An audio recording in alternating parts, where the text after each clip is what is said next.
That's a bad start. Good morning, everybody, officers and councillors. Welcome to the Joint Audit and Standards Committee meeting of 17th of May. Welcome to this Joint Audit and Standards Committee. I am Councillor Bryn Hurren and I am chairing the meeting today. May I first of all remind you of some domestic arrangements. Please ensure that you maintain social distance from all other persons in the chamber and in the social areas. Please ensure that you wear a mask unless you are speaking, or if you're unable to do so, that you use the hand sanitizer and wipes provided. Please maintain social distance at all times during the meeting and also during any breaks.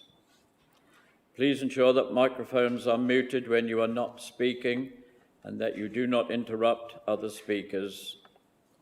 Please switch off all mobile phones or turn them to silent. That if you are attending the meeting to speak and persistently interrupt the meeting, you may be asked to leave. Additionally, you will be invited to speak and ask questions by the chair of the meeting, and we will be using the e-voting system for this meeting on Modern Gov. I would like to remind everybody present that this meeting will be broadcast live to the internet and will be capable of repeated viewing. The whole of the meeting will be recorded, except where there are confidential or exempt items. If you make a representation to the meeting, you will be deemed by the Council to have consented to being recorded. By entering this meeting as a speaker, you are also consenting to being recorded by the Council and to the possible use of those sound recordings for webcasting and/or training purposes. The Council, members of the public and the press may record, film, photograph or broadcast this meeting when the public and the press are not lawfully excluded. Now I'll just make the introductions of the officers today. We have in attendance Emily Ewell, who's the monitoring officer, and she is also deputising for John Snell today. Catherine Steele, Assistant Director of Corporate Resources. Rebecca Hurt, Assistant Manager, Financial Accountant. Yes, I can see you there. Mandy Smith, Governance Officer, and also Jan Robinson behind me. I will now move to the agenda. Can we have apologies for absence, please? Yes, Chair, we've received apologies from Councillor McCraw and Councillor Fraser is not in attendance. Okay, thank you. And we also have apologies from John Snell, and Emily Ewell will be answering questions on his papers and presenting them today. Any declarations of pecuniary and non-pecuniary interest by members, please? No, thank you. Can I have confirmation of the minutes of the meeting of the 29th of March? That was a virtual meeting, but we do have minutes for that, and I think I will be signing them today. Are we all happy with the accuracy, please? Proposer and seconder for that? Dave Muller and, oh, God, I've forgotten your name now. Yeah, thank you. Sorry.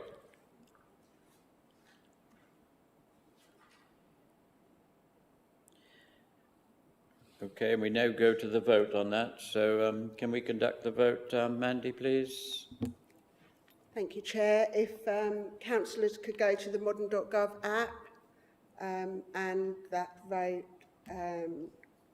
will be in progress when I start it. Should now be in progress.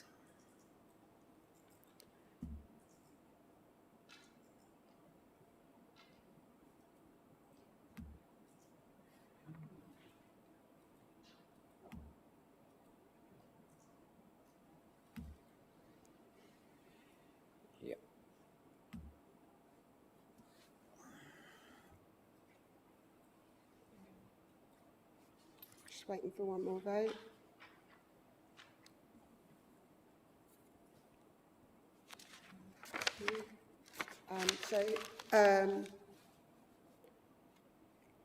Councillor Lindsay, would you like to give your vote verbally? Yes, sir.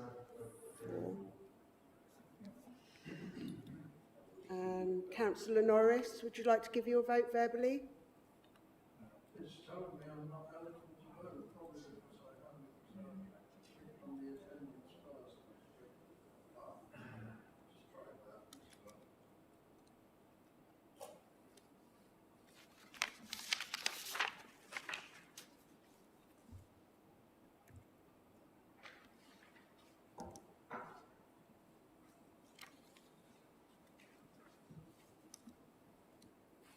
Thank you, Chair. That's 7 votes for and 1 abstention.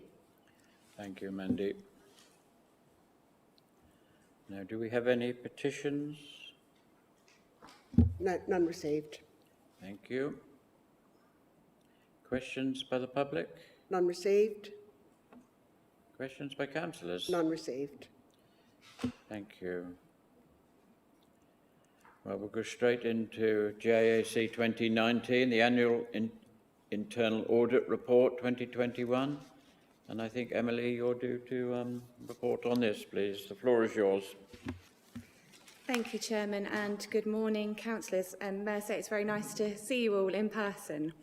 As the Chairman's mentioned, unfortunately the Corporate Manager for Internal Audit and Data Protection is absent today, so I am going to present his report and attempt to answer any questions that you may have. So I do have his intro here, so I will read it out for you. The purpose of this report is to provide councillors with details of the work undertaken by Internal Audit for the year 2020-21, which is required under the Public Sector Internal Audit Standards. The report also details the review of other corporate activities which are supported by the work of the team. In line with the Council's Internal Audit Charter, the work has been conducted to ensure that it delivers against these standards and the requirement for John Snell, Corporate Manager for Internal Audit and Data Protection, to produce an annual internal audit opinion at the end of the year. The team's work covers governance processes, monitoring arrangements, ethics, information governance, risk management and fraud management.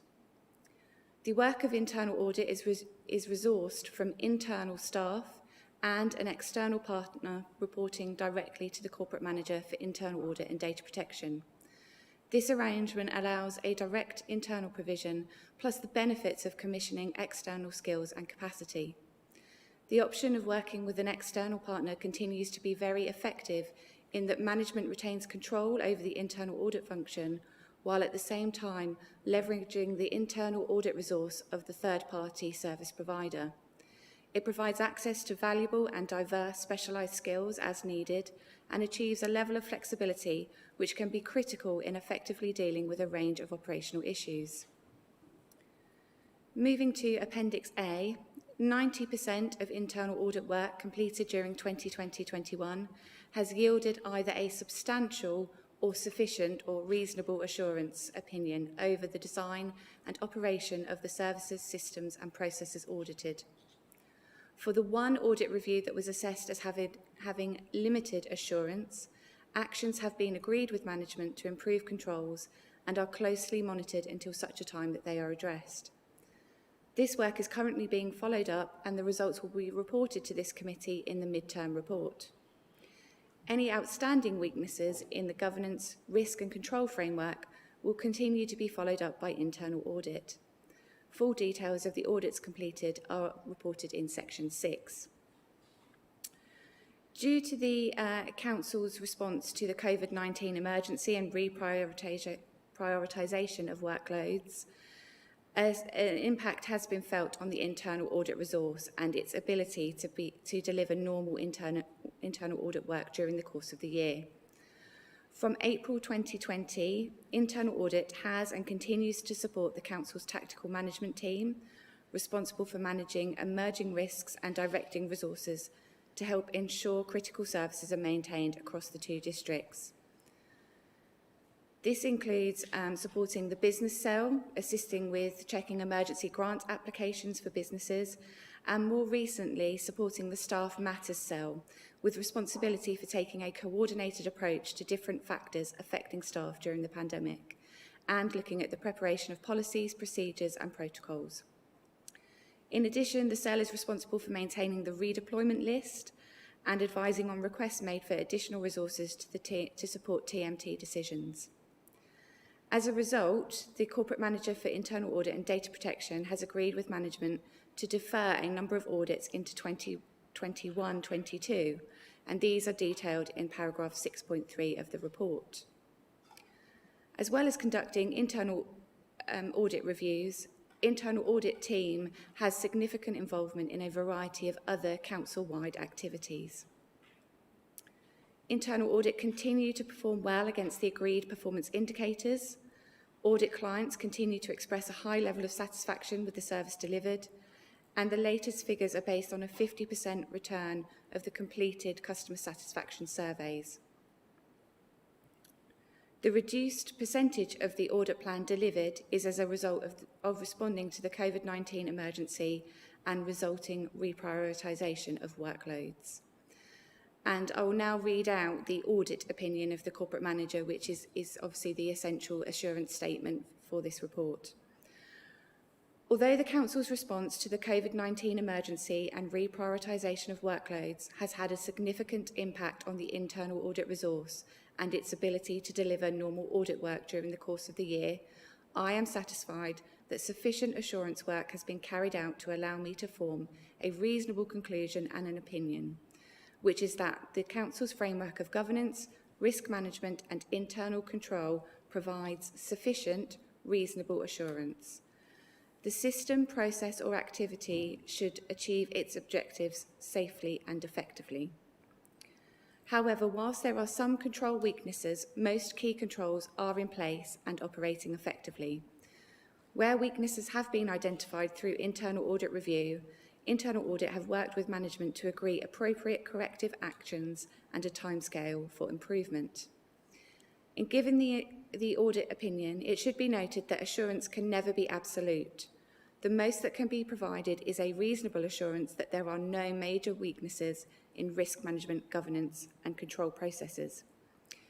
My opinion is based on written reports on all internal audits completed during the course of the year, both assurance and consultancy, results of any follow-up exercises undertaken in respect of previous year's internal audit work, the results of work of other review bodies where appropriate, the extent of resources available to deliver the internal audit work, and the impact of COVID-19 and the approach taken by management to the key governance processes that enable frontline services to operate within a framework of control. There are no additional audit-related issues that currently need to be brought to the attention of the committee, so Chairman, I'm happy to attempt to answer any questions the committee members may have. Thank you. Thank you, Emily. Yeah, this paper is, I really enjoyed reading this. It does really show what we're all about, I think, and checking and being up front. I just wondered, Emily, this must have been a nightmare to do this in a virtual way, because all this has been carried out during lockdown, hasn't it? Any comment on that? And just also the ones we've had to defer for obvious capacity reasons, will they be first back for a light touch audit, or will they just be worked in with everything else? Do you know that? Yes, Chair. So in respect of the first part, as with all teams in the Council, the internal audit team has adapted very quickly and efficiently to a virtual system of working. And in my view, it hasn't had any adverse impact on the quality of the internal audits that have been undertaken. And actually, it's a credit to our systems that we have set up that we've been able to access those systems and do those reviews in a virtual way. In terms of the deferred audits, they have been included in the internal audit plan for 21-22, and they followed the usual pattern of risk assessment that John undertakes when he allocates prioritisation of audits. So he will have assessed them based on their level of risk to the organisation and their level of urgency, given that they've been deferred, and then he's woven them into the plan accordingly. Okay, thank you, Emily, for that. It's a shame that John isn't here today, but I'm sure we all wish him well. Any questions, comments from members, please? Councillor Muller. Thank you, Chair. Just a quick question, Emily. Thank you very much, and again, thank you very much to all the members of the audit team for the work they've done this year. Really impressed with the work. It's just basically on page 24 of our papers, 6.1.4, assets and investments, asset management. It's obviously work in progress. Can I have assurance that that work will be completed in the current financial year, please? Yes, Chair, I can confirm that that will be completed in this next municipal year. Thank you very much. Thank you. That's all. Thank you, Chair.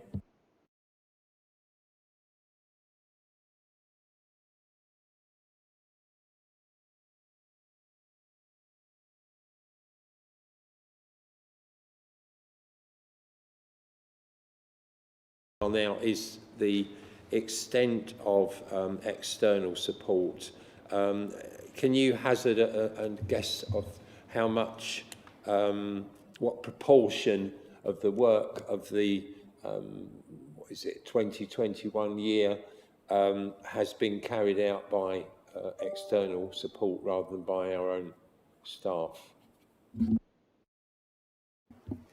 Chair, I don't have the exact figures on that proportion. However, I can hazard a guess that it was less than 50% due to the pandemic and due to those deferred audits. So a lot of the work actually undertaken was by internal staff during the last financial year. However, the external partner is very much geared up to take on some of those key audits in the forthcoming years. Internal audit plan, and we're really looking forward to working with them on those audits. Just in terms of the work that they did undertake, we've had some really positive feedback from the various different service areas that have worked with the external provider, and we're finding that it's been seamless. So almost the experience of using or being audited by the external partner is no different than being audited by one of our internal members of staff. Thank you. Yeah, thank you. I mean, I can see the usefulness of external support for specialist areas. I mean, as it's your your management responsibility or part of. I mean, what do you think is a satisfactory proportion that we should aim for? Obviously, in previous meetings, I've expressed some concern about, continuity arrangements, essentially, since Mr. Jarvis left, particularly, whether we're actually actively recruiting at the moment. Thank you. So I don't want to misquote the internal audit plan for 21-22 because I know John has included the distribution of hours in there and the split between internal audit and external.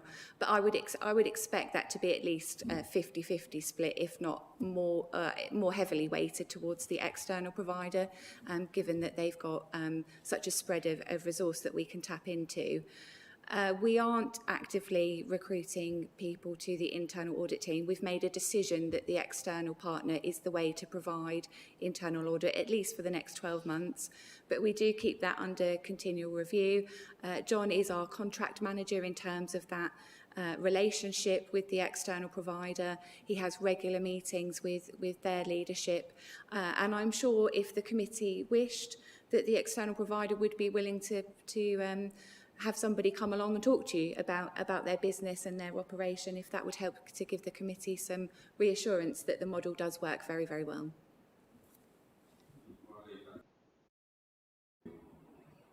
Yeah, just developing that subject, Emily, I think maybe John is worried there's a cost implication. It's obviously more expensive, the outside partner, isn't it? Is that a fair comment? Actually, Chairman, it's more cost effective to use the outside partner. So we have actually achieved a saving through that contract. This provider is very used to working with public sector clients, and we've managed to achieve a very, very competitive rate with them, which they have maintained at the same level for this year's contract as well. So it's a very beneficial contract, both in terms of the financial aspect, but also in terms of the skills and resilience it brings to the internal audit function. Thank you. It's a win-win then, John. Councillor McLaren. Thank you, Chair. I add my good wishes to John Snell as well. It's a shame he's not here today. Chair, I don't...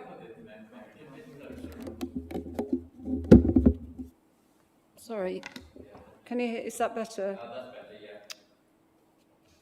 And I don't even have to put my hand up, do I, yellow hand? But I don't want to ask a question. I just want to pay tribute to, well, the overall report is excellent and I enjoyed reading it like you.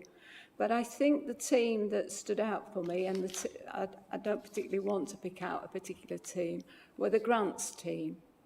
In the report, when we think that everybody was remote working, there was a diversity of grants that were being changed routinely by the Treasury.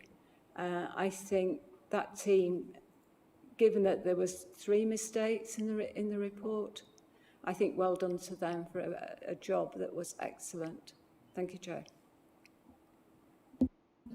Well, I think we'd all echo that.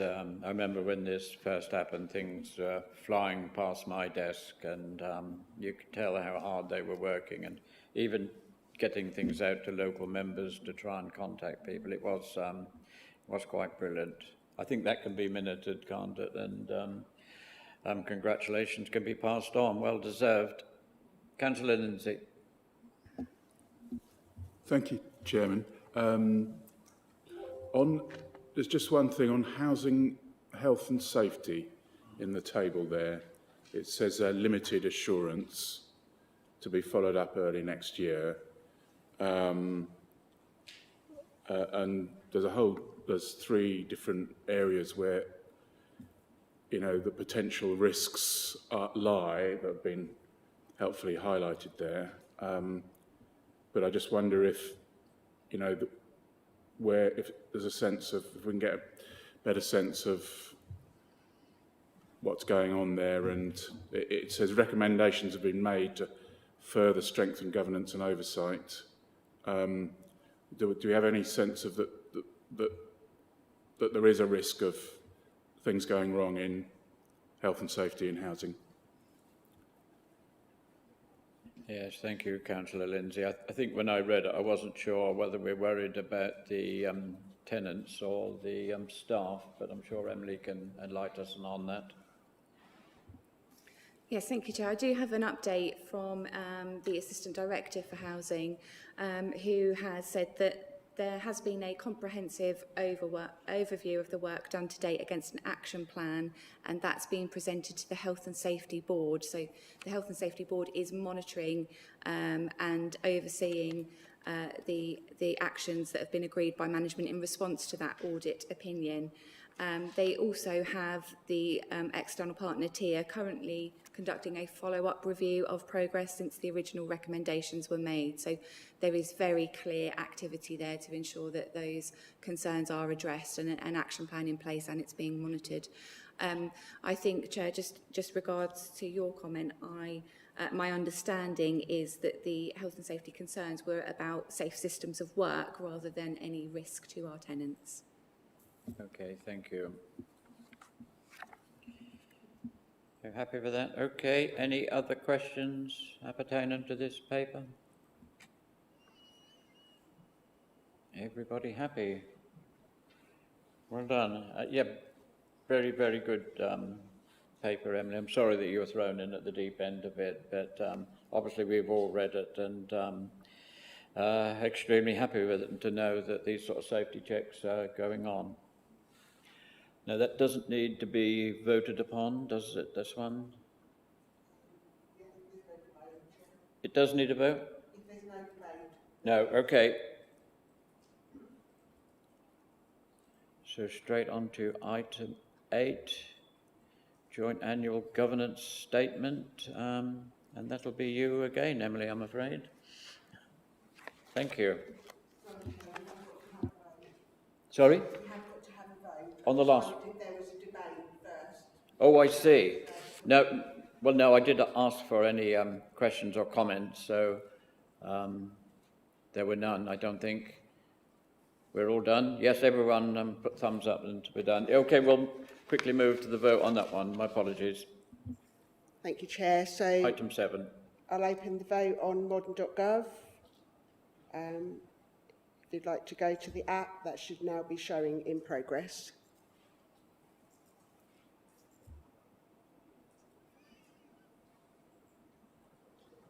Councillor Lindsay, can I take your vote? 4. Thank you.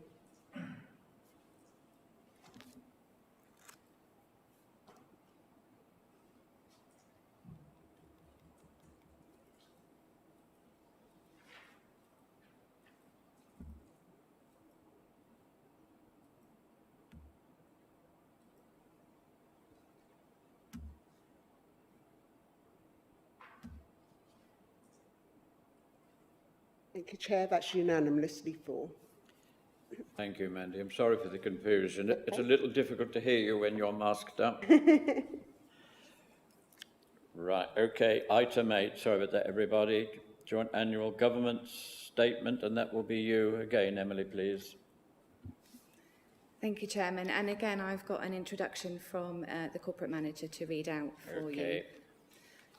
This report reviews each council's corporate governance arrangements during 2020-21 as required by the Accounts and Audit Regulations 2015 and is presented as a joint statement to reflect the governance arrangements in place across both councils. It provides an insight looking ahead for this year and the key challenges facing both councils moving forward, as well as addressing those challenges identified during 2019-20 and the actions taken. This committee has responsibility for being satisfied that the statement properly reflects the governance arrangements in place. Baber and Mid-Suffolk have adopted a local code of corporate governance that sets out a commitment to corporate governance and summarises the governance arrangements and activities in place to which it is accountable and engages with its communities. The local code is consistent with the principles of the Sit for Solace framework, known as delivering good governance in local government. This statement explains how the councils have complied with the local code and have met the requirements of the Accounts and Audit Regulations 2015. To reflect the code, the AGS includes assurance statements from various officers representing the oversight functions, as well as the annual audit opinion from the Corporate Manager, Internal Audit and Data Protection. The senior leadership team have also had the opportunity to view and comment on the AGS as part of the review process. The AGS provides an assurance of the effectiveness of the Council's system of internal controls. The arrangements continue to be regarded as fit for purpose in accordance with the governance framework.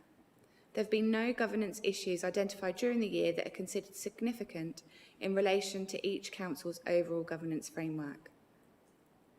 The COVID-19 emergency has meant that the councils have had to make a number of changes to their governance arrangements.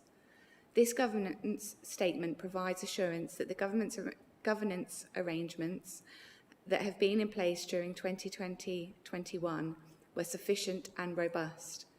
And it also identifies through the assurance statements from officers the issues and changes that have been implemented in response to the emergency. While assessing the impact of COVID-19, it has given us the opportunity for both councils to look to transform how we deliver our services by reviewing, remodelling and reinventing the way the councils operate to provide better services to our customers, increase social value, reduce our costs and without compromising services to look to increase and generate income. Chairman, I am happy to attempt to answer any questions that the committee may have. Thank you. Thank you, Emily. Just one from the chair, I think, really. When you read this, it's about everything that we do. I tend to think of audit just about financial things, but this is also about the way we lead people and everything else, environmental things and planning decisions. Is that correct, is it? Yes, Chair, the annual governance statement is comprehensive, looking at all of the process and systems that the council delivers and thereby all of the services that are involved, which is why you'll see a range of different officers providing assurance statements within the statement itself. Yeah, I just raise that casually because sometimes when we do things, we sometimes make people quite unhappy because of decisions we have to take, and it's a bit of struggle to sort of compromise what we do at all times, isn't it? But that's just a general point, just to make members aware that it's not always possible to please everybody all of the time, which is why we're elected, isn't it? Questions, please, or any comments? Councillor McLaren. Thank you, Chair. I just want to relate, I hope Emily perhaps knows the answer to this, but I just want to refer to page 47 of the report. And the middle of that, it talks about the scope for improvement, and one of those areas was the community infrastructure levy. And I just wondered if there was any expansion on that sort of statement. If there was, I was going to ask John if he could explain probably what was the problem with that. Thank you, Chair.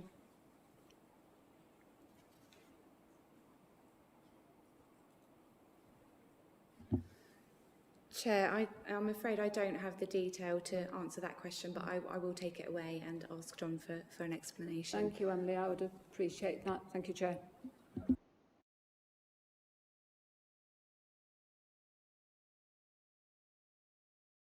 Comment, if I may, please. Can I thank all the officers for this report? It's an absolutely excellent report, very good reading, and I'm really impressed with the amount of work that's gone into that, bearing in mind all the extra work that officers have with dealing with the pandemic, etc. And I would really like that recorded in the minutes. Thank you very much, anyway, to everyone involved with that. Thank you. Thank you, Chair.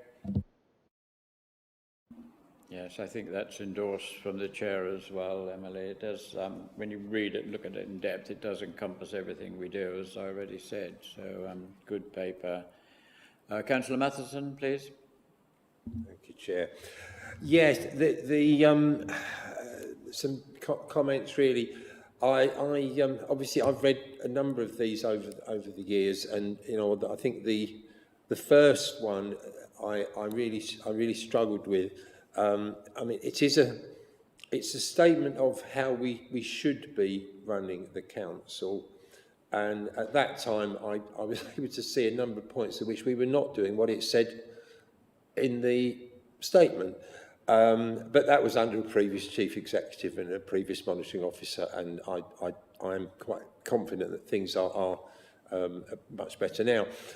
I think that the one area that I'm about how our governance works, not that we're not doing what we're supposed to be doing, but more that the removal of portfolio reports from full council to cabinet, and the fact that cabinet questions are restricted to items that are on the agenda of the cabinet and so on.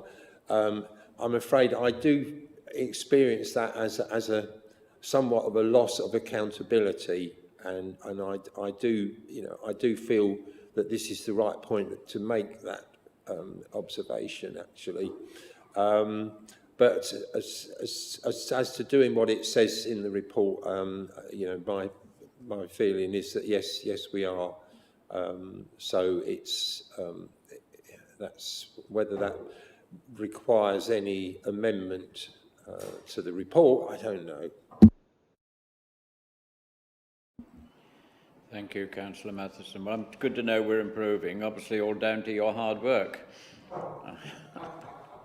Any comment on the Council Cabinet comment, Emily?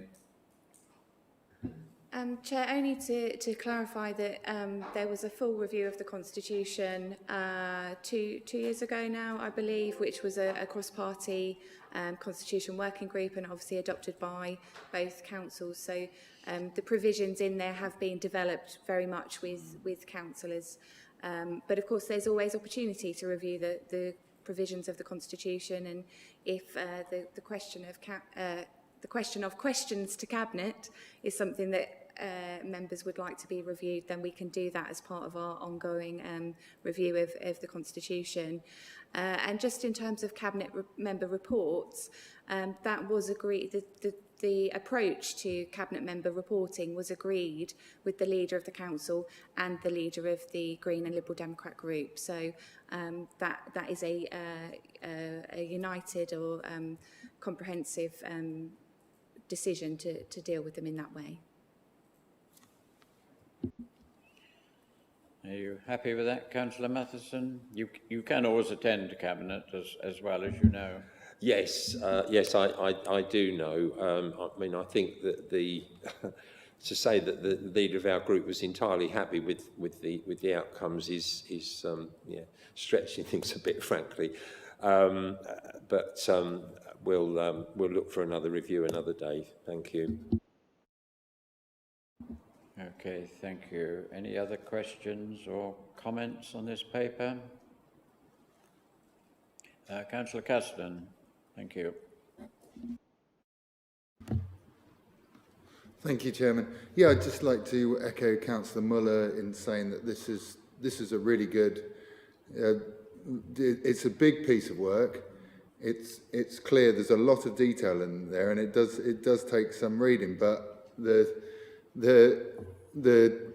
report is a very complicated, very in-depth look at what we do and how it works. But yeah, fantastic piece of work, and really pleased with it, and under circumstances that weren't absolutely straightforward, and there was a lot of there was a lot of how are we going to do this now we're going on a year ago.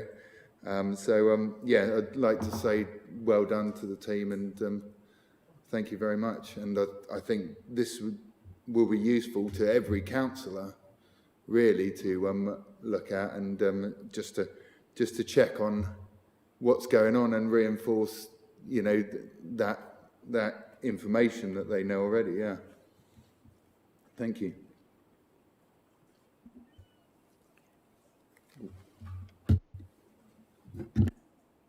Thank you. Yes, absolutely. It should be compulsory reading for all councillors. I read it twice and made lots of marks and highlights and was very impressed.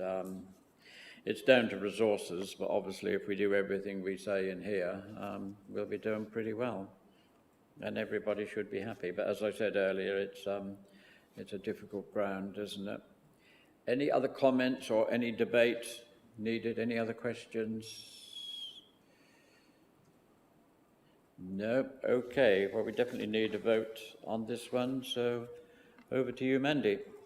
Thank you, Chair. So, members, if you go to the modern.gov app, this vote should now be in progress.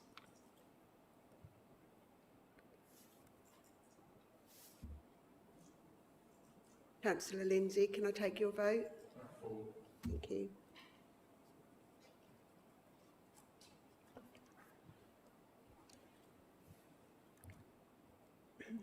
Becoming a little bit difficult to do two things at once.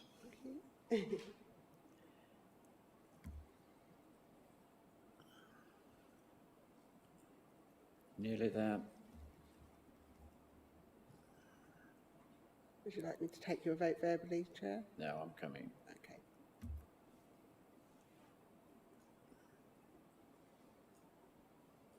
Oh, I'm for. Yeah, I've come on the wrong one, Mandy, but I'm for. You're for. Yeah. That's unanimously for, Yeah. then.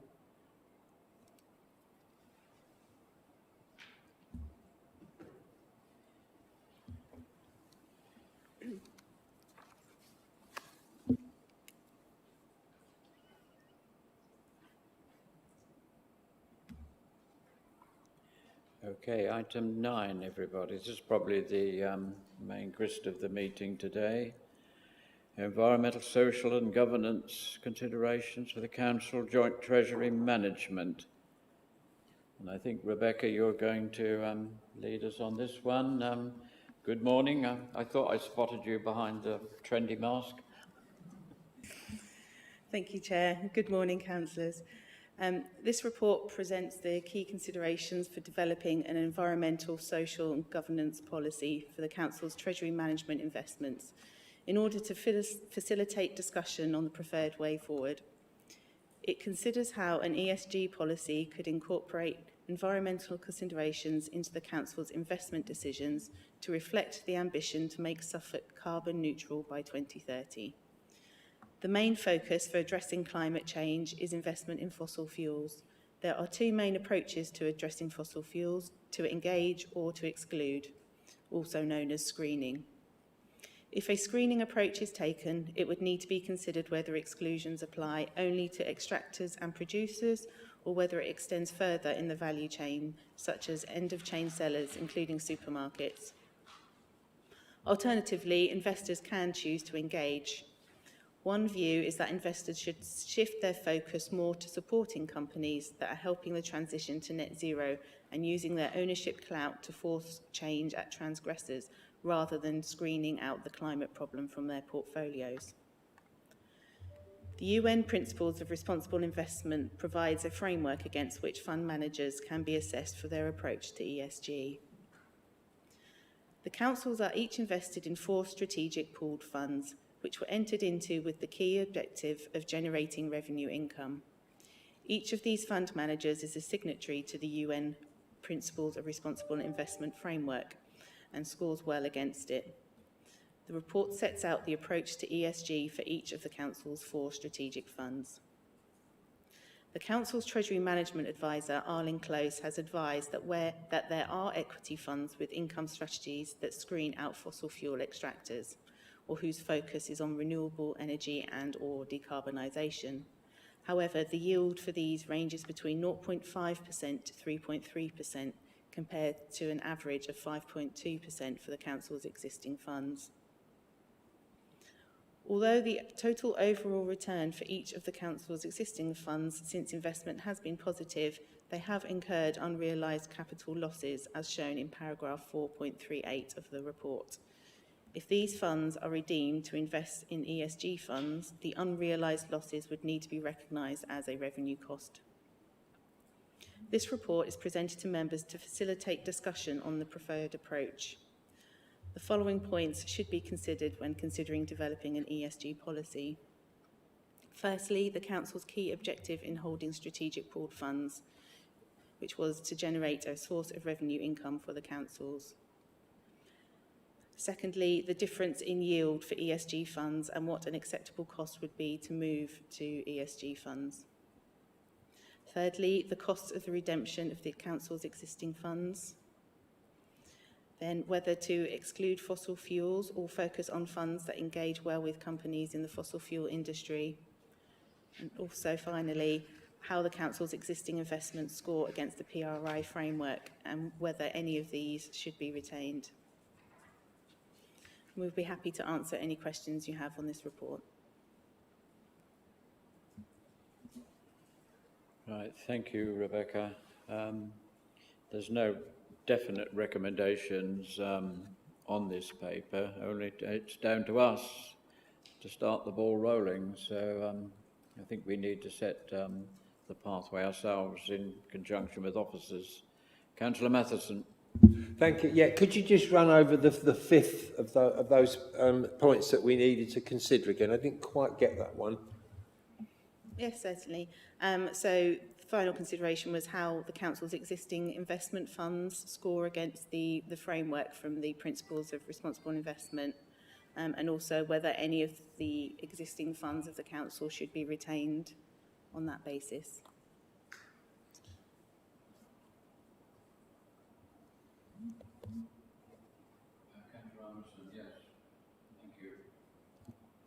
Hi, thank you, Chair. Just to ask, we're going to do questions now. Are we also going to go to debate, or?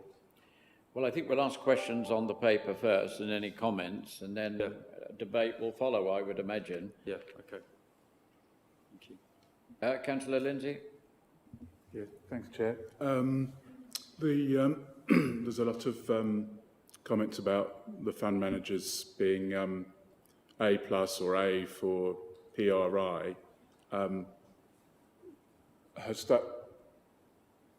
how does that relate to actually the carbon intensity of their investments and that I presume that isn't a measure of how many fossil fuel assets they own. But just checking. Yeah, yes, that's correct. So it doesn't relate to how many fossil fuels they hold. It's more relating to how they disclose their activity, on how they engage with fossil fuel companies and other companies.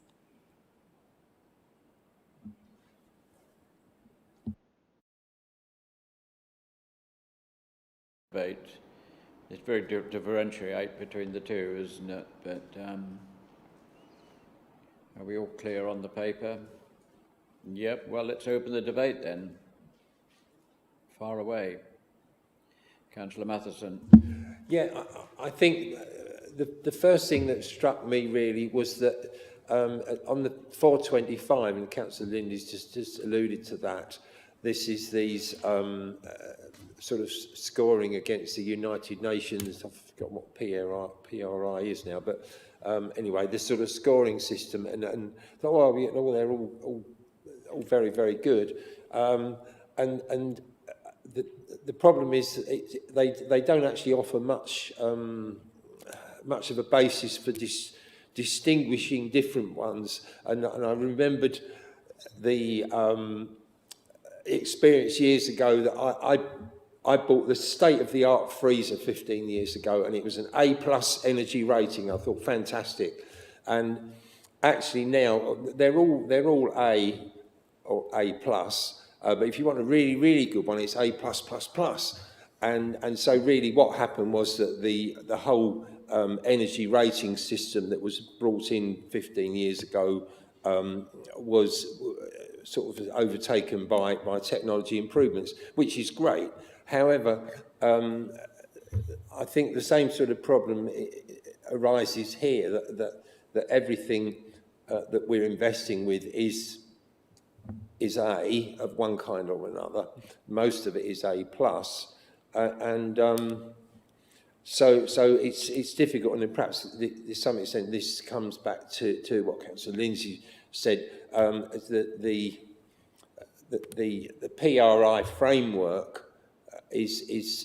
subsumes a lot of different factors into its assessment to come up with A+, and we need to kind of understand quite a bit more, particularly if our greatest concern is actually one of the three components, the environmental component, more than the social and governance one, which are generally taken care of reasonably well in most of the larger companies that these sort of investments are with. So that's a sort of initial kind of problem, I think, with the with what we've got in front of us at the moment, that I'd want to kind of winkle out a little bit more before getting to a complete view about it all. I'll listen to what others have got to say now. Thank you. I think what you're saying, Councillor Matthissen, is the indicators are moving as well, aren't you? The goalposts are changing. It is drifting that way anyway, which is my feeling. Yeah, well, I mean, that suggests that the same thing is happening, that ESG performance generally is improving. I suppose what the particular concern, my particular concern would be that the environmental component is not moving fast enough compared to the United Nations goals on tackling climate change, which suggests we've got to move very fast.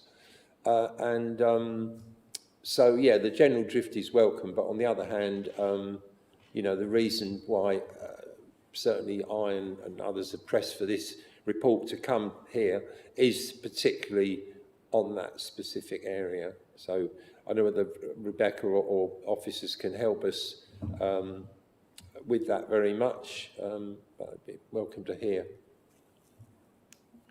I think the choice here, Councillor Mathing, is do we go with the flow or do we want to do more, which is part of the reason that we're here today. Councillor Caston. Thank you very much, Mr. Chairman. Yeah, I did do a bit of winkling, as the councillor said, or I believe you said. These investment funds, I don't have a huge issue with these funds from a environmental point of view. The Schroeder fund for me is the one that we'd maybe focusing on with this report. They have investments in Shell and BP and also Imperial Tobacco Company, and they're quite large holdings. At sort of 4 or 5%. But I really want to discuss what we're trying to achieve with this, because these funds are a collection of lots of other funds. The money's spread out right through them. We know we'll get a better income off these. We can use that income to do absolutely tangible things within our district to improve the environment, to reduce our carbon. Something like Schroeder with its take those 3 holdings, for instance. You've got tobacco. People are always going to want to buy tobacco. Imperial will always be able to sell tobacco. They're looking at water shortages and making it more sustainable to grow tobacco, which other people might not. People are still going to buy that tobacco. Cars are still going to need fuel for the moment. BP, Shell, and these companies have got infrastructure. They've got stations on, in very convenient places. So as soon as the rollout of something better, and we will go for it because cars are going to be phased out. We've got a date when we won't have fossil fuel cars anymore. These positions are going to be crucial in the green hydrogen revolution and all these things.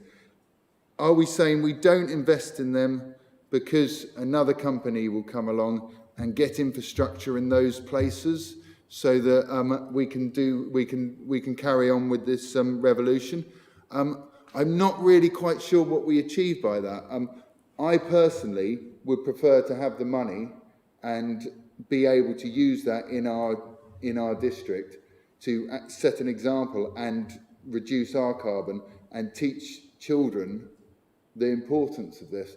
No one in BP is going to worry that this small amount of this fund is taken out. It goes into a fund where there's several ones. I understand that if everyone does it, yes, it does make a difference. But the more investment there is, the more they can do, the more technology moves on, and the more we get away out of this fossil fuel hole that we're in. So personally, I think I'm not for this. I've listened to debate, but I don't think this makes enough difference, and I think that money to this council makes a huge difference, especially with how the council is looking at this environment situation and what the work we've done already. But yeah, I'm quite happy to listen to other councillors, and I'm sure there's some very good points.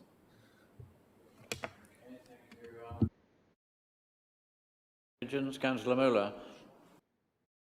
I must admit, I do actually agree with my colleague, Councillor Caston, but I also think it's important what's mentioned in paragraph 4.14 on page 80, that divesting fossil fuel investments may not be the most cost-effective solution to combat climate change. So I think we have to look at this very, very carefully, and I think all the comments that have been made by other colleagues as well are also very important, but we don't want to end up losing funds that really are desperately needed for the council.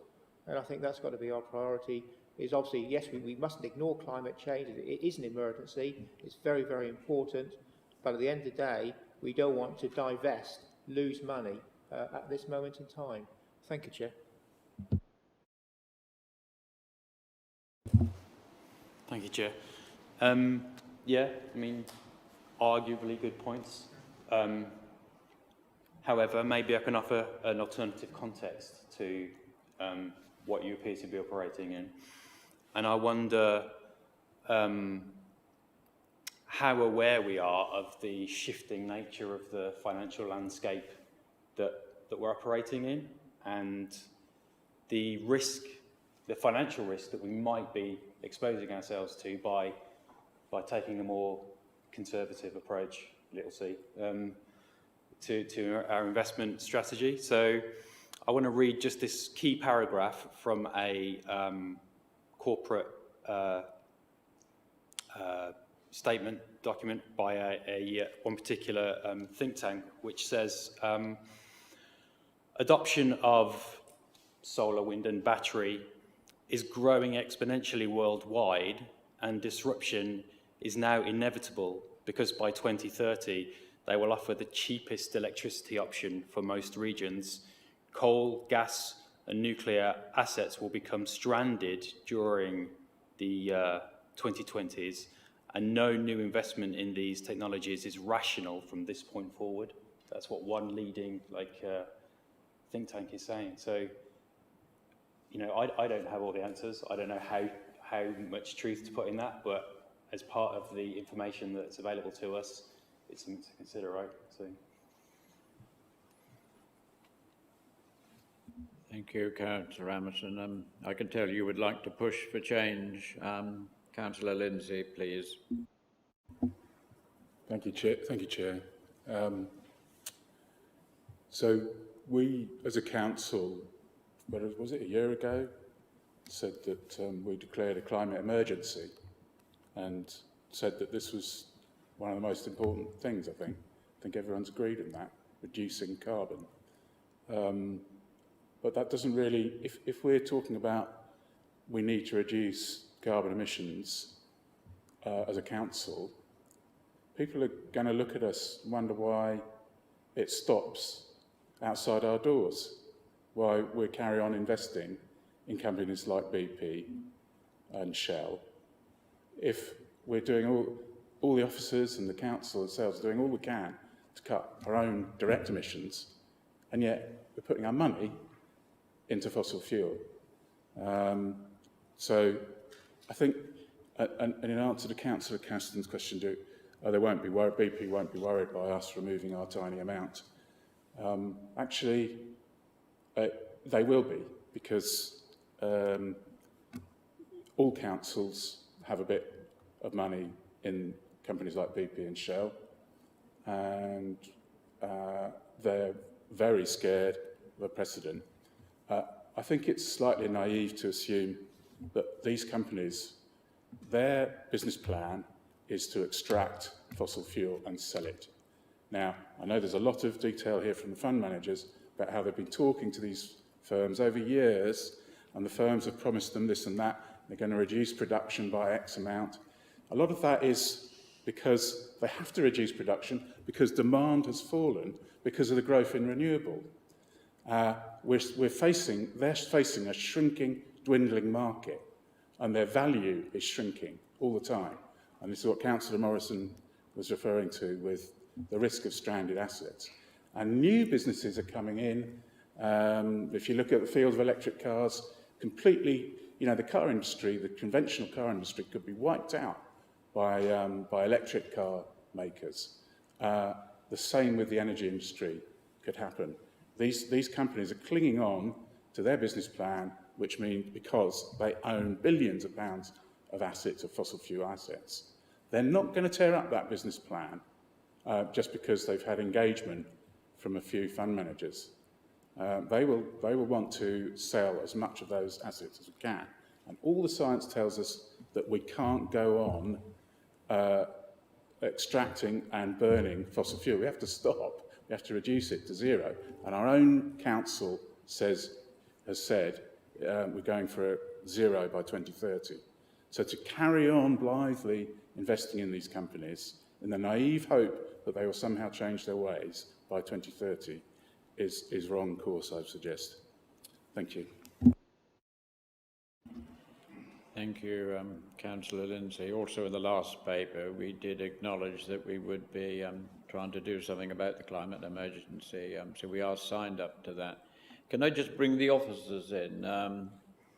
Catherine, Rebecca, is there a way we can give a big nudge to some of the people we invest in, or gradual change? What is your professional view? Catherine, probably on this one. I think we do need to make a marker here and ask for change and even give it more than a hefty nudge. That would be my view. What do you think? Can we do that? Thank you, Chair. I suppose all things are possible, but really the paper today was to spark some debate, discussion, to get an idea of where, you know, the committee are thinking they would like to go with it. Ultimately, it's probably going to be a cabinet decision around a policy like this. So it's sort of what really you want to recommend. You know, there are consequences. From my point of view, as your section 151 officer, you can see in the report at the moment there is a capital cost at the moment because the assets are valued below.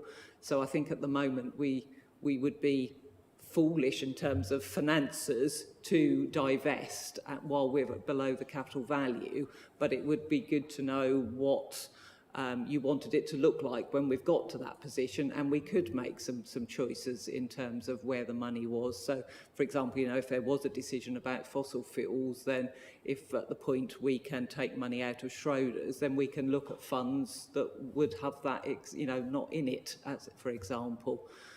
So I think, you know, because of where we're at with the capital value, I don't think we can do some immediate things, but it would be really good to have a framework in place that we can work to as the opportunities come along. So if that helps the committee. Thank you, Catherine. That's exactly what I was looking for. You know, I'm mindful reading this that our investments bring us in over 400,000 plus, don't they? And you're saying that because they're valued low, because of whatever reason, they might climb back and be worth more anyway. Chair, and they certainly have been. The last few months, the value has been coming back up, and I think it was 91. We're almost just about at the point, you know, where we invested the money in the first place. So they are coming back up to that point and the value.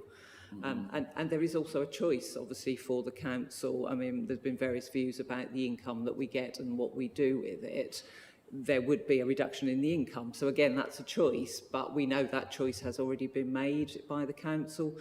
Just looking at the HVO fuel, for example, you know, that had a cost attached to it, and both councils have decided to go ahead with that. So really, it's like looking for a steer, you know, as to what committee would like to recommend potentially. Okay, thank you, Catherine. That's helpful. There's several hands up now. I think I saw yours first, Robert, but whoever at the back. Thank you, Chair. So it's not easy, is it? It's a controversial subject, and I don't want to dominate things. I've only spoken once in the debate so far. Only to just slightly question this idea that because, I mean, I sit on the pension committee at County Council. The last thing in the world you look at when you're deciding how to allocate your investments is what it was worth when you bought it, because that's not really a valid trading strategy. You look at the future profits. So there may be other things that we can invest in that give us a better return. I don't quite follow, because it's below a few years ago we invested in it and the capital value has fallen. To wait, you know, any financial advisor will say, with your own investments, don't look at what you bought it for, because it may never recover. And we'll be hanging on forever as the value goes up and down and slowly goes further and further down. And it may be that they've fallen because they're heavily into fossil fuel assets. I don't know. But I don't quite follow this this line argument that we can't divest simply because the assets are worth less than what we bought them for some time ago. It's the income we get and the future returns that matter. Yes, thank you, Councillor Lindsay. Catherine, can you clear that up? Because that was going to be my question as well. Obviously, you're saying we're earning an income and it's getting worth more. Is that correct? And the $64,000 question, will this continue, or as people turn away, will it then slump more? I think that's what's generally being asked. Again, it's a choice, and a choice that is done in, knowing all the facts. So, I mean, at the moment, you've got the table in 438, so you can see what the current, valuations are of the funds as at 31st of March. So that would be a cost. So just taking the Schroders one as an example, it's almost £500,000 down. So if we divested from that, we would get roughly £1.5 million back from our 2 million, and we'd only have £1.5 million that we could invest in something else, because that cost is a real cost to the council. We can't then say we're going to invest another 2 million if the cash isn't available. So again, there are choices to be made in terms of, again, what is the acceptable cost to the council to move the funds. But to clarify from my point, not all that 2 million is invested in fossil fuel companies, is it?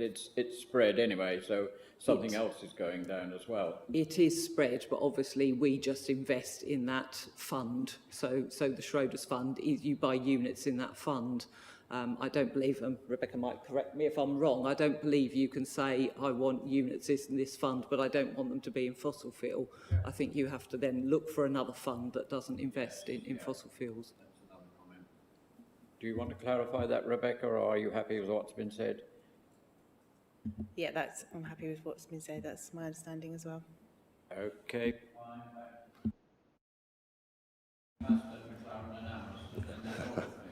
Yes, thank you.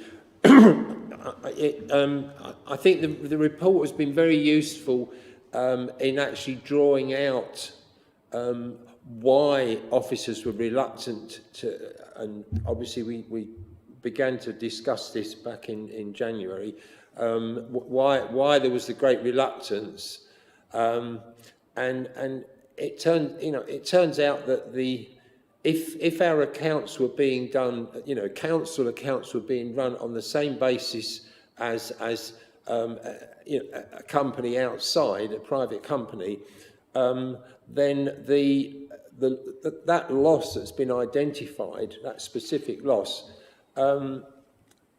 would have to be accounted for each year, and we would show a loss, or if the value had gone up, we would show a gain each year.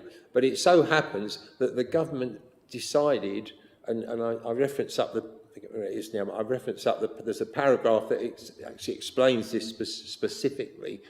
The government has said that councils can not do that for the next 2 or 3 years. But we'll have to do it in 2023, 24, I think it is. Yeah, Catherine's nodding.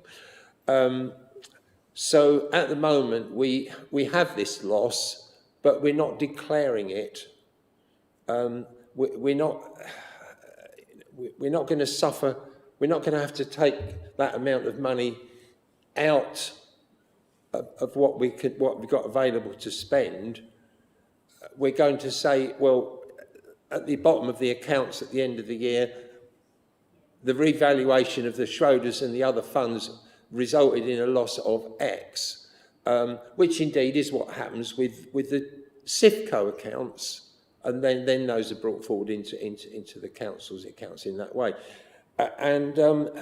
Yes, the overall fund has been going down recently, but there's been some very turbulent times for businesses generally, so it's not very surprising.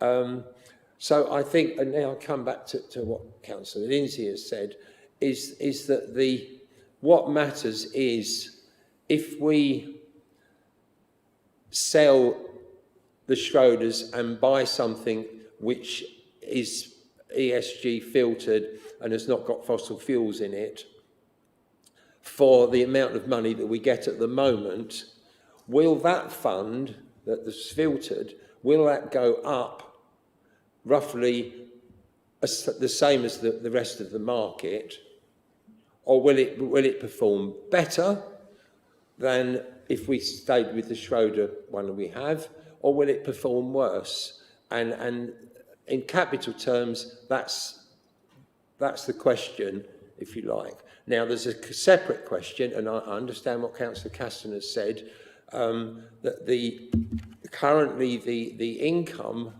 of the dividends and the interest and the rents are less on the ESG filtered fund, and that would be a real loss that we would suffer.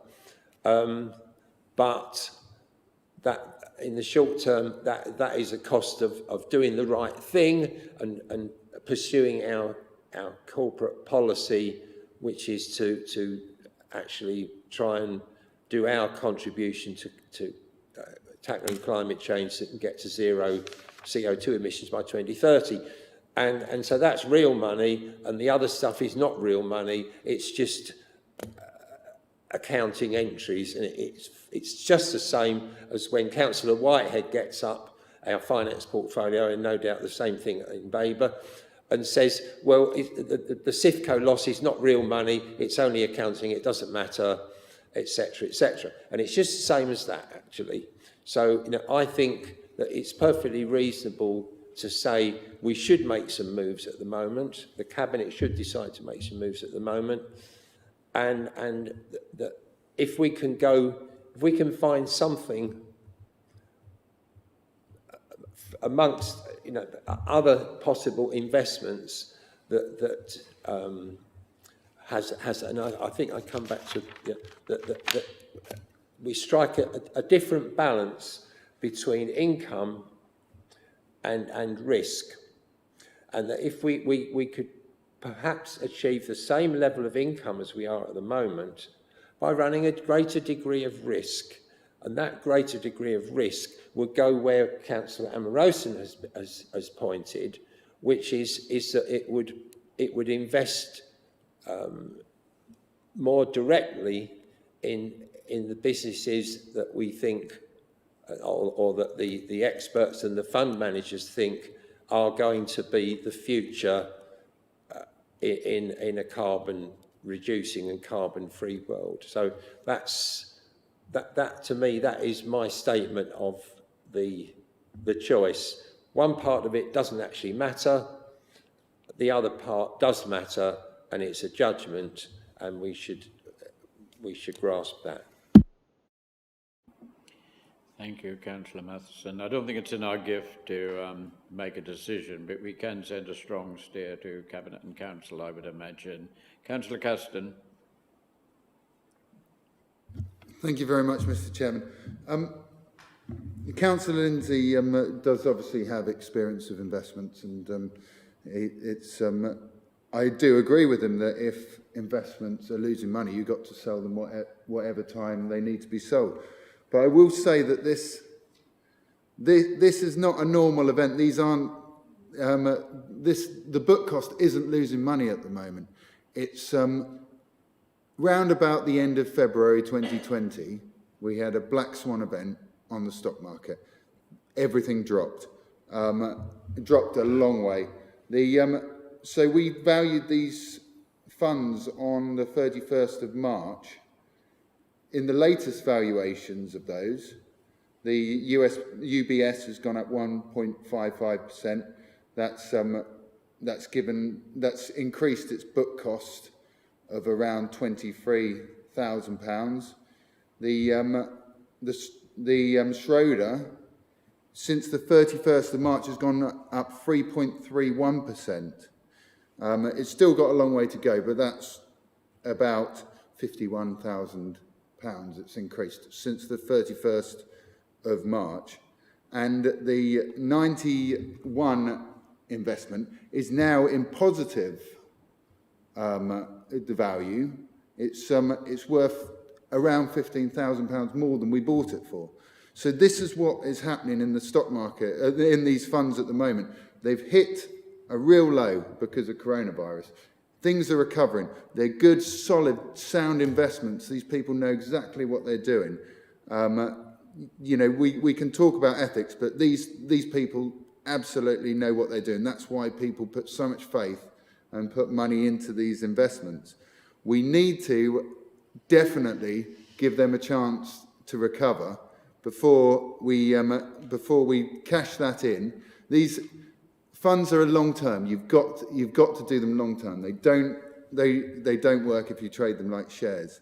And I just think we've got to definitely not think of these as losing money. They're recovering slowly, but they're slowly recovering, and I don't see any reason why they won't reach what they were pre-pandemic, and you know, and improve on that.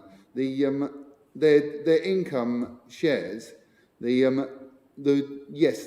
book cost is a valuation, and it's a really important valuation because that's money you haven't got if you sold them today. But if you're not selling today, that makes a massive difference to how we look at these investments and how we look at the income coming in from them. So I do argue the fact that it's time to get out, because I don't think it is. But obviously I can't predict the future. If I knew these things, I wouldn't be sat here. I'd be in an office in London. But that's my view on it anyway. My layperson view. Thank you, Councillor Cake. Can you just put your microphone up, please? Thank you. I think we should all remind ourselves that councils don't move quick, do they? And I think Catherine would agree with that. If we make a recommendation, by the time it gets anywhere near a decision, it will probably be 6 or 9 months. So I think it's reasonable, Catherine, to say that maybe at that time, it might be time to look at it a bit more closely. That would be my view. If it's going in the right way, by the time we get round to making a decision, it could be time then to look at it and seize the moment. But, you know, I would impress upon you all, nothing's going to happen quickly. It never does. We're not private individuals. The wheels of local government creak pretty slowly. Councillor McLaren. Thank you, Chair. Yes, I was interested that Catherine had brought this to the table for discussion, and I think that I'm not as knowledgeable as my colleagues. And it has clarified a lot of things for me, but as somebody that does do ethical investments, they dropped considerably last year, and they're on the way back. And one of the things that in investments is that you've got to hold your nerve when things are changing and not dramatically overreact. But I think as a council, we should, and as a committee, we should be moving forward. So I'm all for us moving forward in an ethical direction. I'm all for that. But I think to make reactive judgments on what we've got in front of us, considering the terrible time across the world for economics and for investments, I think now is the wrong time to make any strong decisions. Thank you, Chair. Well, I think if we think now, by the time we are ready, the time might be right anyway, it might coincide. Councillor Amorowson. So just to maybe reframe the discussion, we're talking in terms of, at the moment, in terms of divesting and ethics and, you know, biting the bullet and sort of casting this transition in a negative light, when actually this could be like a huge opportunity to the flip side of this waiting for our current funds to increase is that the longer we delay, the more that we're missing out on. And as we know, I appreciate your sort of focus on the detail, Councillor Caston.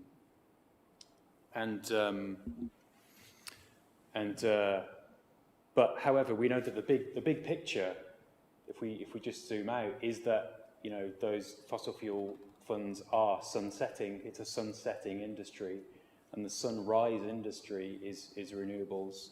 And so the longer we delay, the more we're not just waiting for these incremental increases from our existing funds, but the longer we delay, we're missing out on getting in at a lower level with the newer ethical funds, and we're missing out on that exponential curve where we know that this decade is going to be exponential for renewables. So the sooner we can get in at that ground level, which we're probably already not, we've known for a long time, so we're already not at the ground level. But the sooner we can get there, then potentially, just to reframe the conversation, there's an opportunity. It's not about shooting ourselves in the foot. Yeah.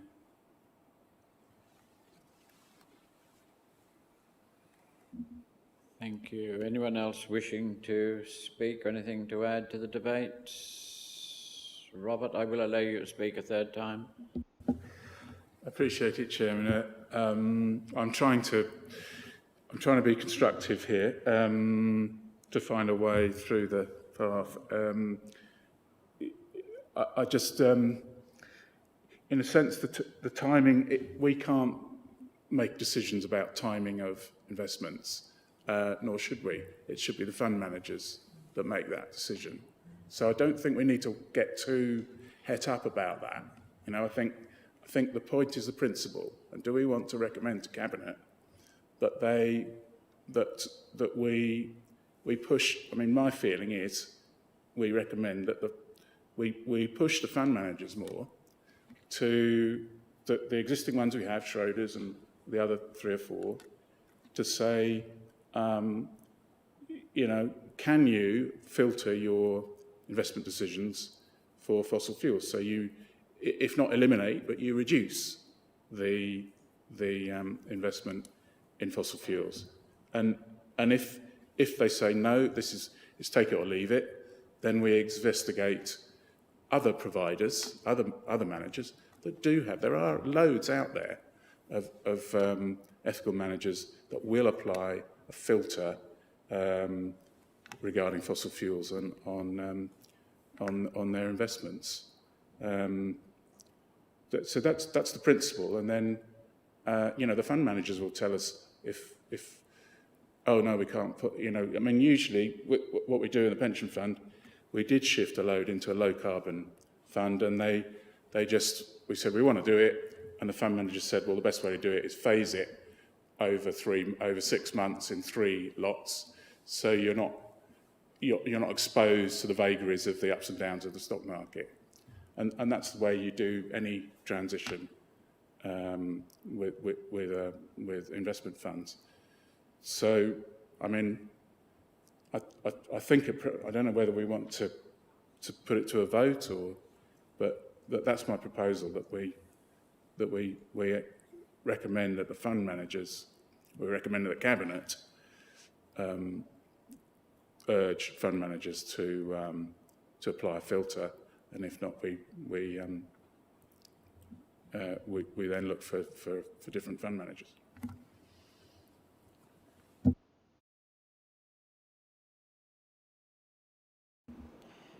Catherine, John, quickly then. Yeah, I mean, I do essentially agree with that. The whichever one it is that's actually offering a filtered option instead, I think the Cabinet should seriously consider shifting that one. If the capital losses are that we have to record are less than they are at the moment, or that they were when we last looked, well, that's all to the good. But I did try and explain that is essentially not relevant to the decision, and I think others have said that in similar ways as well. And yes, I entirely agree that with Robert that we should be telling all our investment managers in the various funds. We want this to have a higher priority. Ask your you know, tell your BP and all the rest of them, they need to stop investing in extracting more.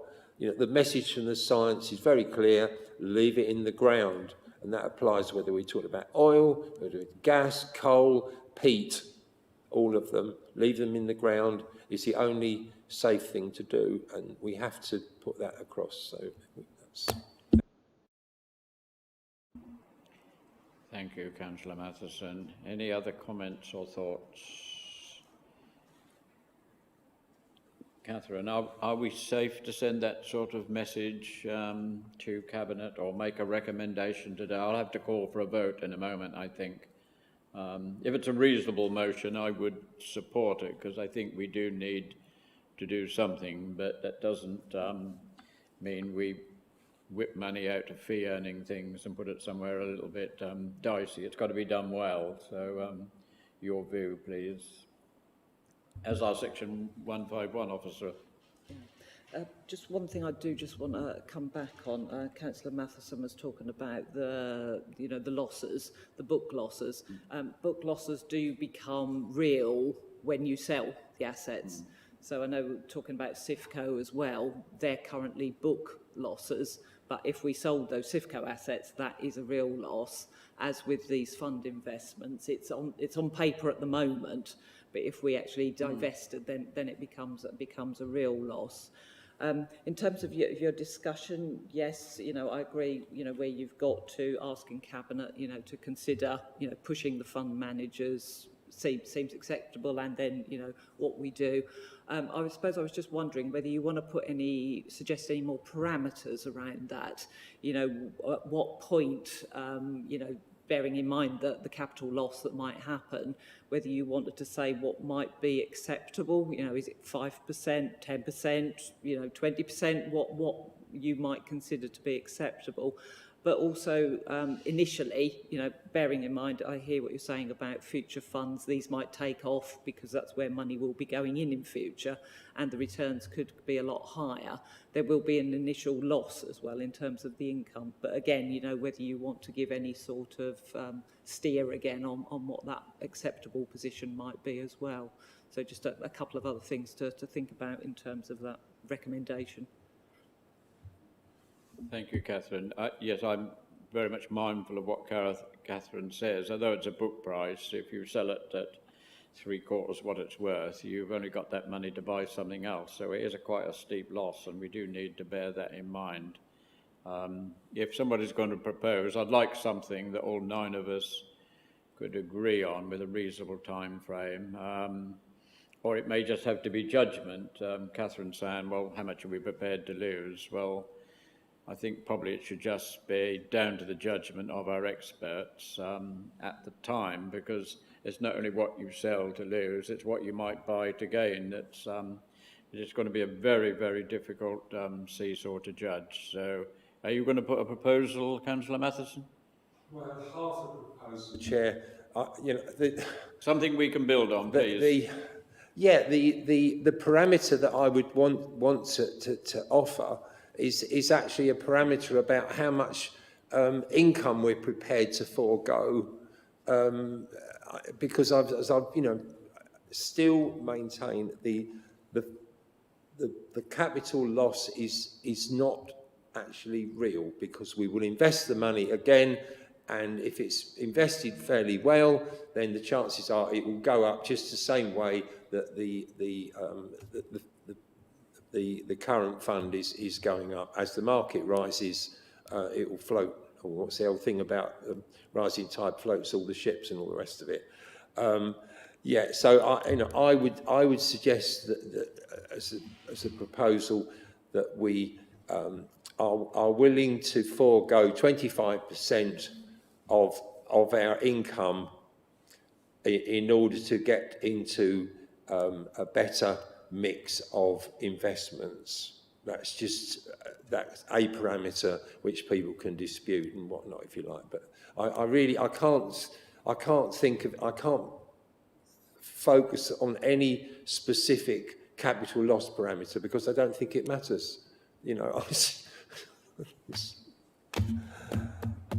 not sure, John, I could support that. I would imagine that if you sell something that's going up, you need to buy something that's going up at the same amount. So it's a straight swap. Then the book price doesn't matter. I can't see any reason why we need to incur a loss at all, really. If we invest in something that's non-fossil fuel, which is going up also at the similar amount to what our current investment is, then there's no loss. Well, we eliminate the proportion of our loss that we would book in 2 years' time earlier. That's all. You know, if the thing stayed exactly as it is, then and the 900,000 whatever lost capital loss to Mid Suffolk, if it doesn't change at all, then we get rid of half of them or whatever. Then we put 450,000 into this year's loss accounts. A couple of years, and then we declare it, so that it doesn't make any difference. It's Chair, could I help out a bit, or maybe come? I don't know. I hope I can help. Yes, go for it, Councillor Lindsay, please. Yeah. So I think the chairman was asking why you think there would be an income loss. He wasn't asking about the capital thing. He was saying, why will there be an income loss if we switch the? And I don't know whether they are. I mean, obviously, when you change there's always a bit of an upfront cost when you you change your portfolio a bit. You have to pay. There's a penalty clause and there's a bit of extra cost for that. But on an ongoing basis, you seem to be implying that there'll be 25%. Well, there will be a loss of income from the assets. Except at the current rates. The officers at the beginning, the officer said, second issue, the yield difference between the filtered and the unfiltered. And at the moment, the fossil fuel companies are paying out lots of dividends, so the unfiltered produces a better return. And I was saying that we should be prepared to forego something in the short term. And I mean, if Councillor Amorowson is right and I'm right, then in due course, the more forward-looking account fund will earn more, and that loss will be eliminated. But on the moment, I'm just saying that we should be willing to forego some income in order to do the right thing. And yes, I'm optimistic that in the medium term, it's the Tesla electric cars of this world investments that are zooming up on the market, and lots of other energy storage and these kinds of things are going up. Yeah, so difficult. But I mean, I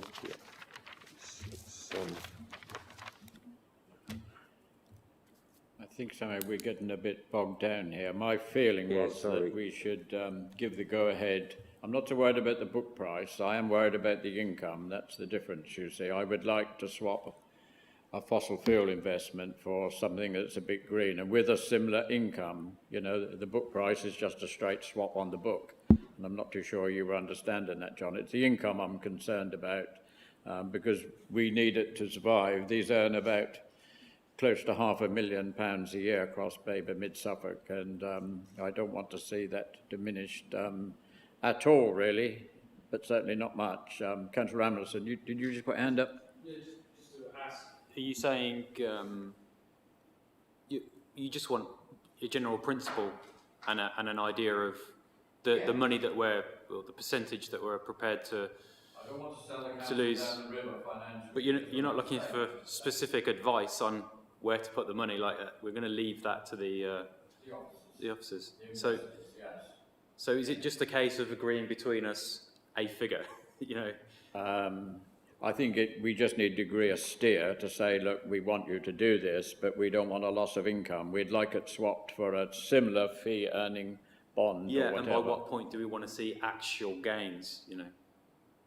Sorry? And by what point do we want to see actual Well, we'd hope. gains? Well, if it's a straight swap, earning 3% for something else they're earning 3%, then it then becomes a straight swap from one place to another, doesn't it? Which I think is what Catherine was saying also.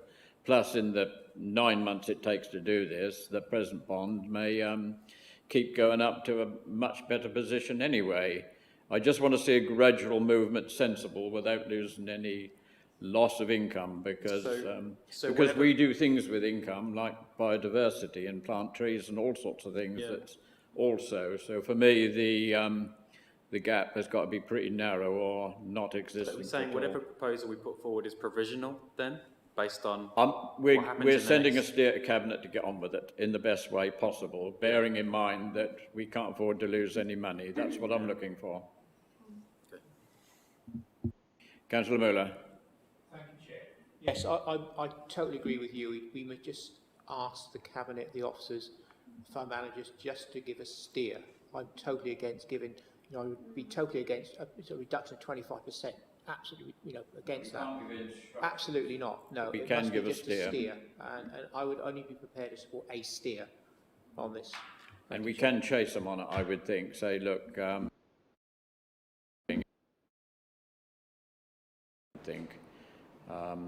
and on the time these take, we may come out winners on both fronts. That's what we've got to look to do. Would you agree, Catherine? That's a fairly sensible way forward. Yes, Chair, and I think you had the earlier suggestion about asking Cabinet to push the fund managers about, whether they would filter. I mean, that seemed, a reasonable proposition to go into Cabinet, and then depending on obviously what the fund managers said as a result of that, then consider, whether at the appropriate point you move the funds elsewhere. And to report back to this committee. I think that would be sensible. Well, could I have a proposer and a seconder? Maybe one from Dave and one from Robert, or one of the Greens, so that we're unified and we can chase that afterwards. I think that's the way forward from here. Yes, I'll propose that. Right, and you're willing to...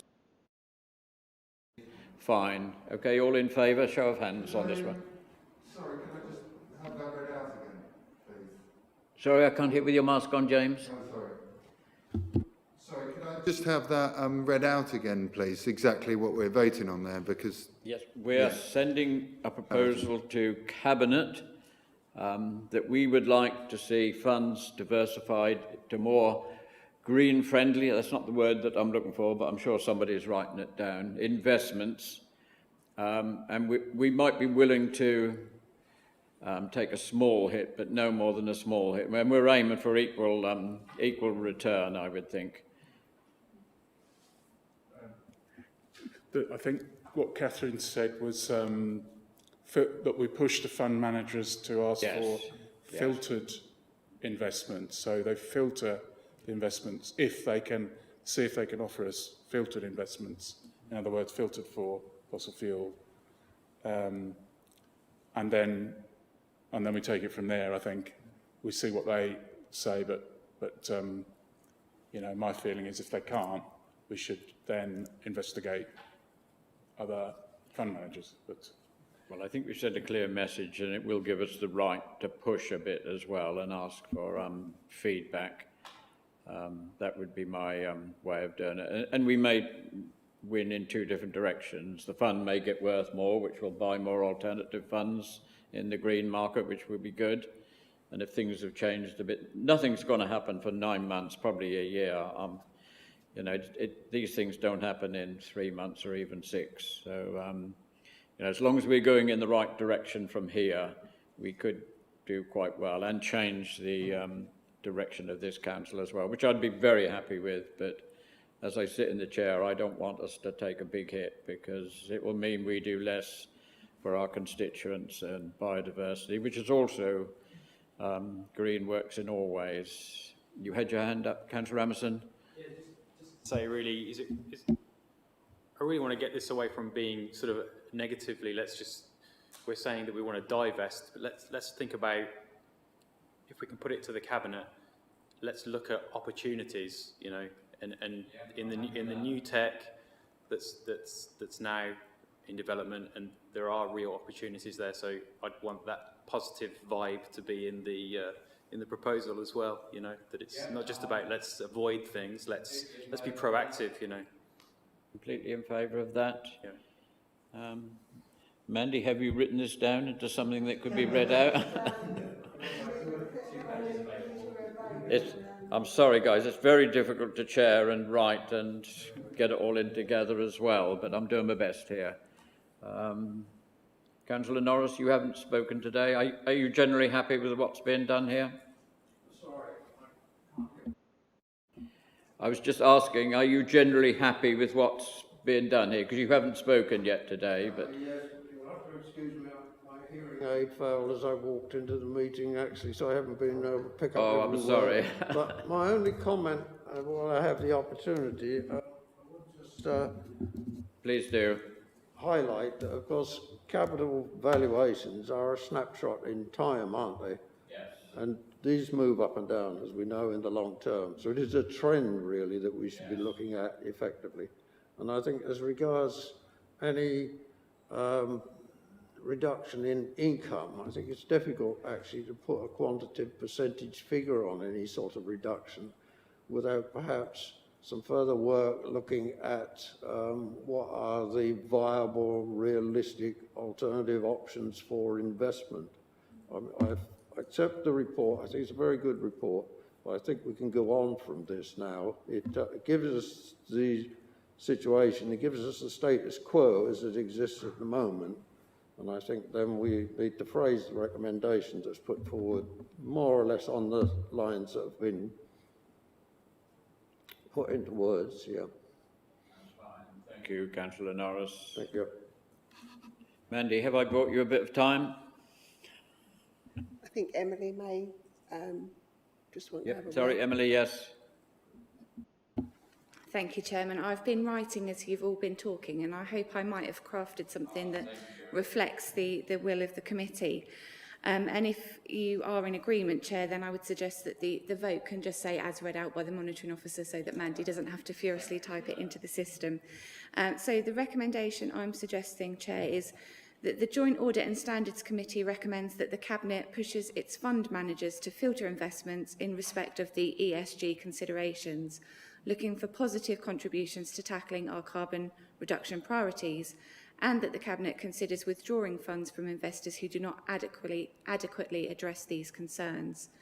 The Joint Audit and Standards Committee recognises that any decision to withdraw funds should be balanced against financial prudence.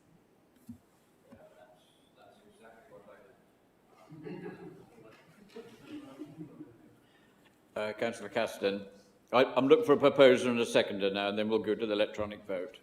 Thank you, Mr. Chairman. I think that's actually worked quite well for me, because I've been sitting here wondering whether I can support something along those lines.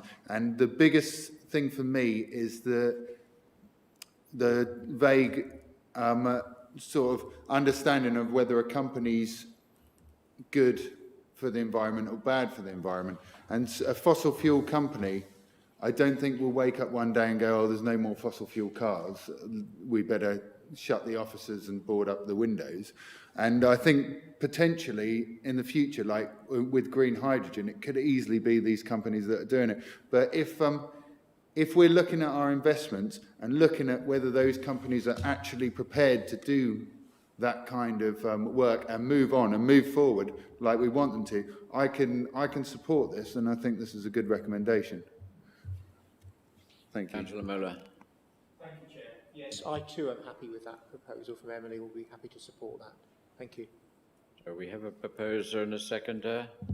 Thank you, everybody. It's been good, a little difficult to chair, but we are there. Would you like to take us to the vote, Mandy? Yes, Chair. So thank you to the monitoring officer for... so what I've put in the vote is just to vote on the recommendation as read out by the monitoring officer. Obviously, that will all be minuted. So that vote is now in progress on modern.gov.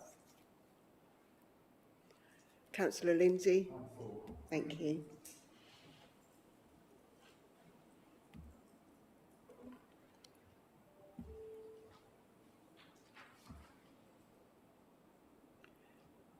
That's fine, Mandy. Would you like me to? Oh, yep, you've done. Thank you.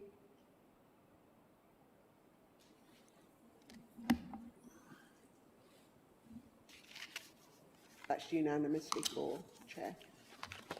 Thank you. And thank you, councillors. It's always good to have a united front, I feel. It gives us more clout, and we will follow up. I will as chair, definitely. Item 10, the forward plan in front of you. This is our work set out. It's for noting. Any comments on what we have to do? Any add-ons or things we should be doing, please?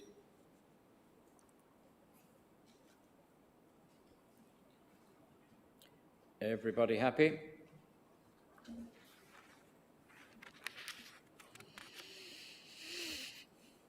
Next meeting, 26th of July, which Councillor Muller will be chairing, which works well so far. Okay, we're all content with that? Yep. Thank you very much. Does that need a vote, Mandy? No, that's just noted then. Okay, thank you very much, everybody. You didn't wish to comment on that, did you, Emily? No, that's fine. That's the end of the meeting then, apart from signing the minutes. I think I may have several to sign, is that correct?